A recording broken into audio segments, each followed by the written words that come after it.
안녕하세요. SM관 이성민 쌤입니다. 자, 고집이라는 단어. 살아가면서 어느 정도의 고집을 갖고 살아가는 건 당연히 중요하겠죠.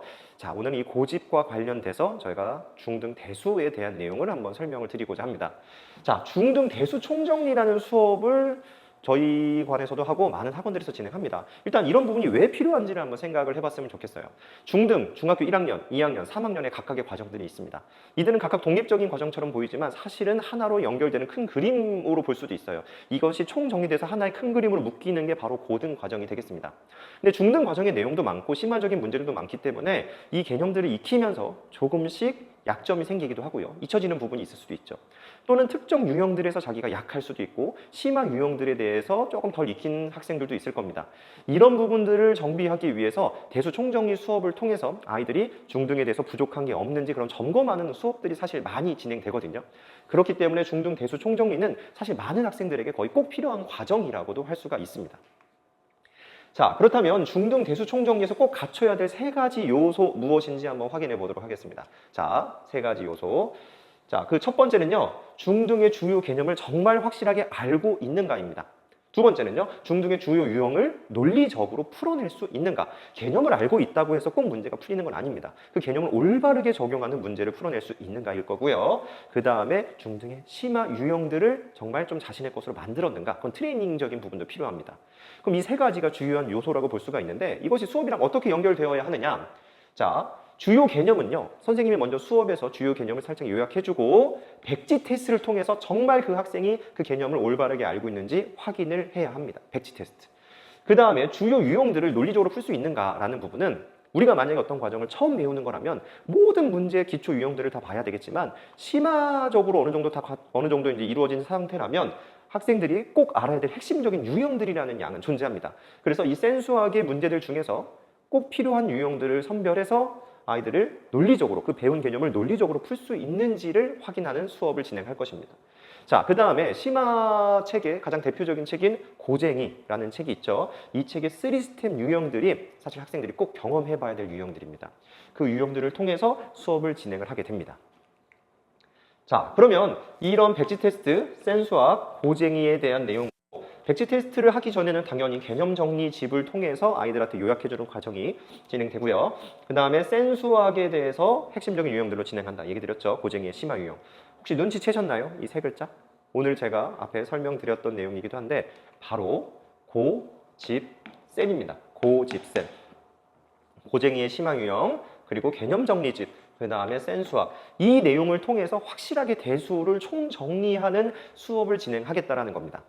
근데 이 대수 총정리는 총정리하는 거기도 하겠지만 우리가 고등이라는 먼 여행을 떠나기 위한 총정비가 되어야 하기도 할 거고요. 그 다음에 가기 위한 총점검적인 수업의 성향도 가져야 할 것입니다.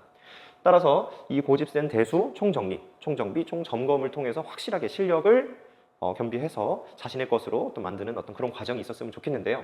자, 그렇다면 이런 대수 총정리는 누구한테 필요할까? 어떤 친구는 99점, 어떤 친구는 90점, 어떤 친구는 조금 더 낮은 어떤 성취도를 가졌다라고 해봅시다. 99점 학생은 어떻게 보면 대수를 더 100점을 위한 어떤 성장이 필요하지 않은 걸까요? 분명히 필요할 겁니다. 90점짜리도 필요할 거예요.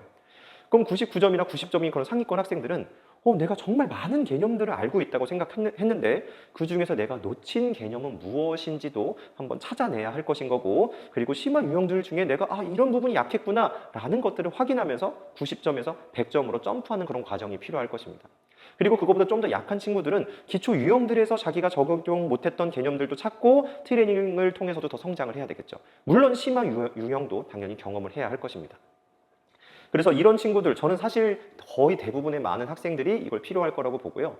중등이 마무리돼가는 친구 또는 고등을 시작한 지 얼마 안 됐지만 그런 걸 다시 한번 중등을 더 탄탄하게 하고 싶은 친구들한테 꼭 필요할 거라고 생각하고, 많은 학원들이 입학 테스트에서도 중등 대수를 심화로 보기 때문에 그런 경우에서도 필요할 거라고 보입니다. 자, 진행 방식에 대해서 좀 얘기를 드리자면 개념과 복습 테스트는 무한 재시험을 보게 됩니다. 이 얘기는 뭐냐면 개념과 테스트를 받지만 테스트 결과에서 부족합니다가 끝이 아니라 다시 한번 점검하고 하는 그런 과정들이 필요하겠죠. 그 다음에 기본 유형과 심화 이론 문제들에 대한 이원화 수업 방식. 이게 무슨 뜻이냐면 기초적인 유형들은 모든 문제를 못 풀진 않을 겁니다. 대부분 문제를 해결할 수 있을 것이고 그 약점들을 파악해야 하기 때문에 학생들이 그걸 풀고 선생님에게 제출하고 그 다음에 선생님들이 그 학생들의 약점을 찾아서 부족한 것들을 따로 개별로 설명해주는 그런 방식의 수업으로 진행을 할 예정이고요. 그 다음에 심화 문제는 학생이 답을 맞췄다 하더라도 정말 올바르게 알고 있는지랑은 다른 얘기가 되겠습니다. 왜냐하면 심화 문제들이나 그런 것들도 조금 잘못 이해했지만 문제를 운 좋게 맞는 경우들도 존재하고 약간 찍는 경우들도 존재합니다. 따라서 선생님의 가장 정확한 풀이를 통해서 자신의 것으로 만드는 과정도 당연히 필요할 수가 있겠죠. 자, 이렇게 두 개의 다른 수업 방식을 진행한다. 그 다음에 확실한 과제 검사. 당연히 이 부분이 가장 필수적인 게 되겠습니다. 정말 논리적으로 풀었는지 과제를 해왔는지 점검하면서 아이들을 이끌어 드리도록 하겠습니다. 자, 그래서 이 고집센 대수 총정리 수업은요, 저 SM관 선생님들과 함께 제작을 한 거고요. SM관 선생님들이 주말 또는 주중 또는 방학 특강을 통해서 계속 특강으로 진행할 예정입니다. 따라서 이제 자세한 시간표나 뭐 수업 회차 뭐 그런 부분들은 문자나 또는 이제 학원에 연락 주셔서 확인해 보시면 될 것 같고요. 오늘 이 대수 총정리 바로 고집센, 이름도 아주 임팩트 있죠. 고집센. 자, 학생들을 확실하게 이끌고자 하는 그런 고집센 선생님들이 이 수업을 이끌도록 하겠습니다. 자, 오늘 여기까지고요. 네, 나중에 또 수업을 통해서 인사드리도록 하겠습니다. 감사합니다.